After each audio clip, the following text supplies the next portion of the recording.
We fight for that inch. Rarely do I see any American Italians eating in here.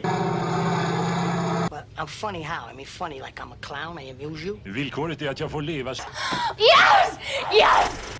Hey there, welcome to Real Genius. I am Chris Vognar, culture critic for the Dallas Morning News. And I'm Rosebud. Are you Rosebud or are you Rosebud? Doesn't matter. Citizen Kane, Robert. A fine film. 75th anniversary. It's not bad. It's on the. It's okay. It's okay. It's on the Criterion Collection. A fine film. Yes, I don't think it is on the Criterion Collection. But we're already derailed. Because that's how we roll. Citizen Kane is having its 75th anniversary this year. I have a piece running this Sunday in the Dallas Morning News commemorating that event, kind of arguing that it's time for a different generation to actually watch this movie. And I told my 12-year-old son that just last week. Get with it. I think it is still widely considered by folks like us, if not the greatest movie of all time, certainly in that top handful. And yet I hear a lot of people talk about it like it's a museum piece or it's something that's, something to be liked or admired. Where do you hear people talking about it like that? Every day, man. Yeah, I walk into Starbucks. At the skate park? I order my latte. Yeah. They're like, hey, Citizen Kane. Man, that's an old man movie. Not that great. Yeah. So anyway, it's black and white. That's exactly, it's black and white. So I just kind of wanted to make a case for why this movie still really, really matters. It got passed by Vertigo in the best of all time, the Sight and Sound poll that comes out every 10 years. That's mostly English film critics, though, isn't it? It's the whole world, man. Yeah, but it's a lot of Brit. It always seemed to me that film poll weighed heavily toward the whatever Brits. it is, they liked it for 50 years better than any other movie ever made. Now they seem to like Vertigo because it's in color better. Yes, precisely. For a modern generation. I just cannot watch this movie enough. And I'm probably up to about, I'm in that 20-ish range. I still watch it for pleasure sometimes. I saw it for the first time like almost everybody of our generation in a film class. Should we look at it first before we begin discussing why it is still, as far as you are concerned, the greatest movie ever made? Absolutely. All right, once you set up what we're going to see in this film, written by, starring, and directed by, and produced by Orson Welles. This is Orson Welles as the young newspaper publisher, Charles Foster Kane, confronting his benefactor about his finances and his failing newspaper empire and why he doesn't really care about any of that very much. Let's take a look. I'll let you in on another little secret, Mr. Thatcher. I think I'm the man to do it, you see. I have money and property. If I don't look after the interests of the underprivileged, maybe somebody else will.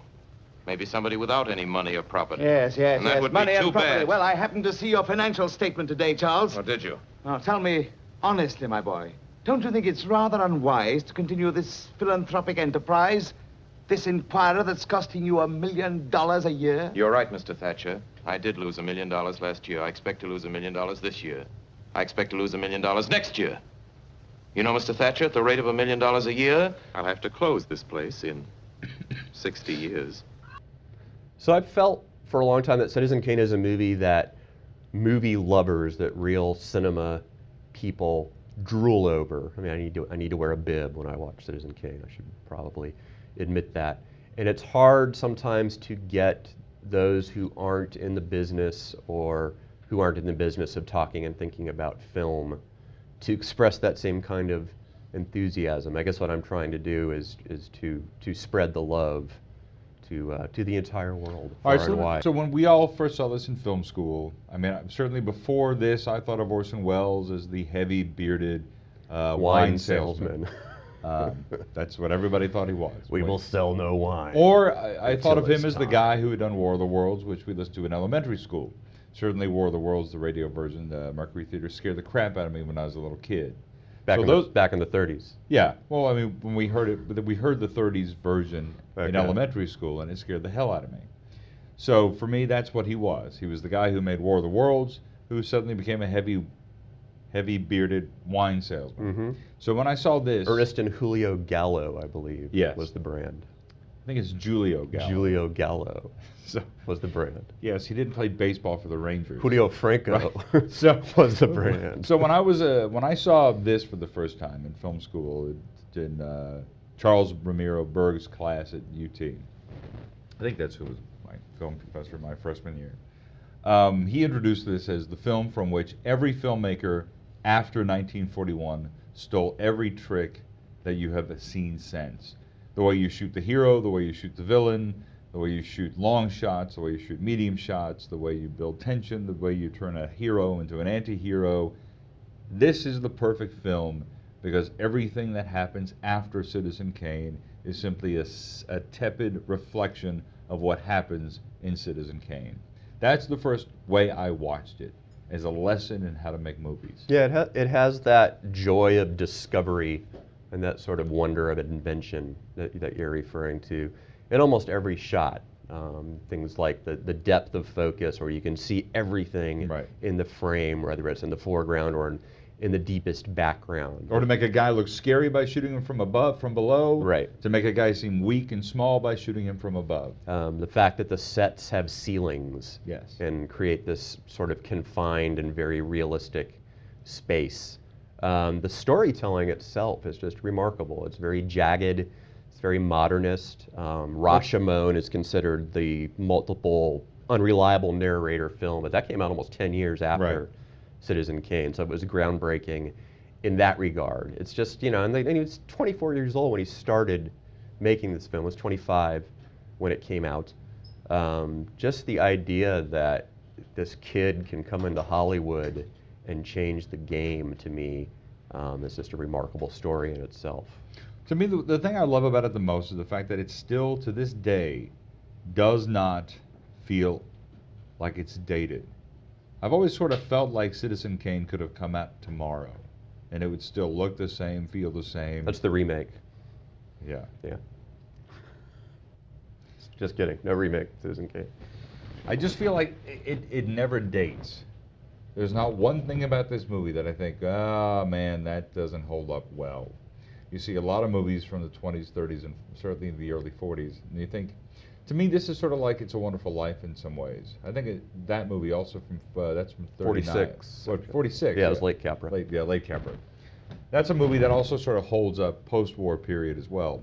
And I think that visionary filmmakers like Capra, or certainly Wells, you know, who followed this with The Magnificent Ambersons, which is almost equally as great in its own way. Even though it got cut into shreds without him being able to do anything about it. Right.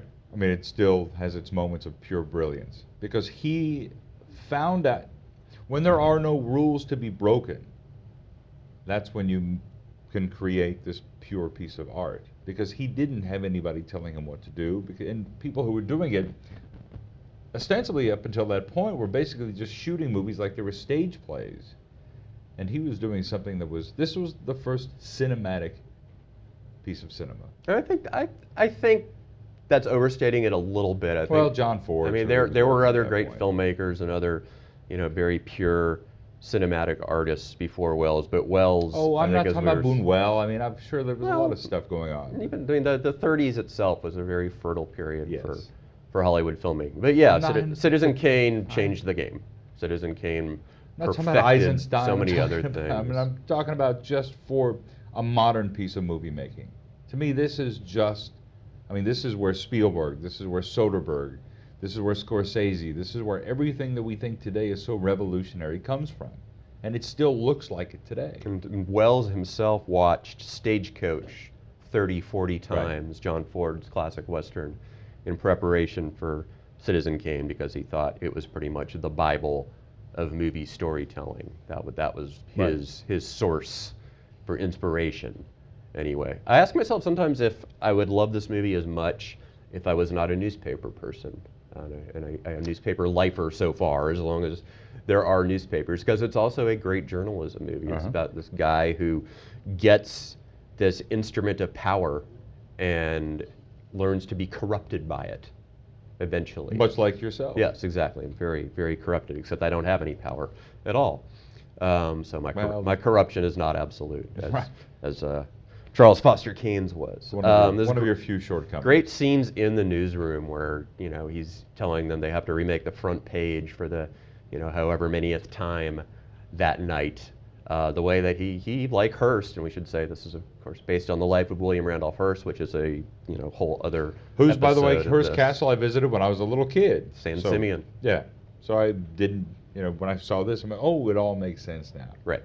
So it's very much about the power and the corruption of the power of the press as well. And I think this movie would be great if you're doing a series on journalism movies. I think you could slide Citizen Kane right in there and it would be perfect. It also happens to be this monstrously inventive piece of film on top of that. Look, we were at Half Price the other day, and my kid pulled it out of the DVD shelf and said, look at your favorite movie. And I said... Have you made him watch it yet? Have you sat him down? No, but it's next on the list. We sat down last week to watch my 4th favorite movie of all time. Do you actually have a list? Huh? Do you have a list? I do. What is your 4th favorite movie? Oh, today it's my 4th, tomorrow maybe my 7th. We watched Stalag 17. Yeah, very nice. I wanted to see a lot of the Billy Wilder films. What's your 2nd favorite movie? Duck Soup. Dazed and Confused. Duck Soup.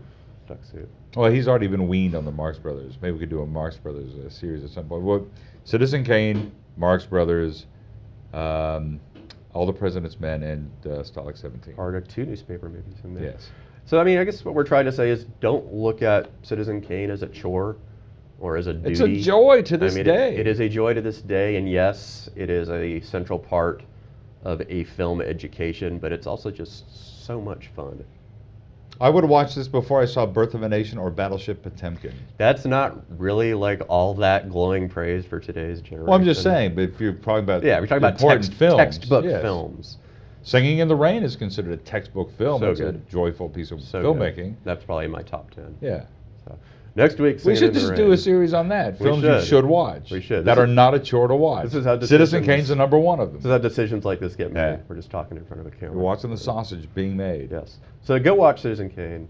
If And you read have, Chris's piece. Read my piece, which will be in the Dallas Read Morning the News Pauline Kael on essay. Sunday. Read the Roger Ebert essay. Pauline Kael has a whole little book on it. It was it's turned into a book. Right.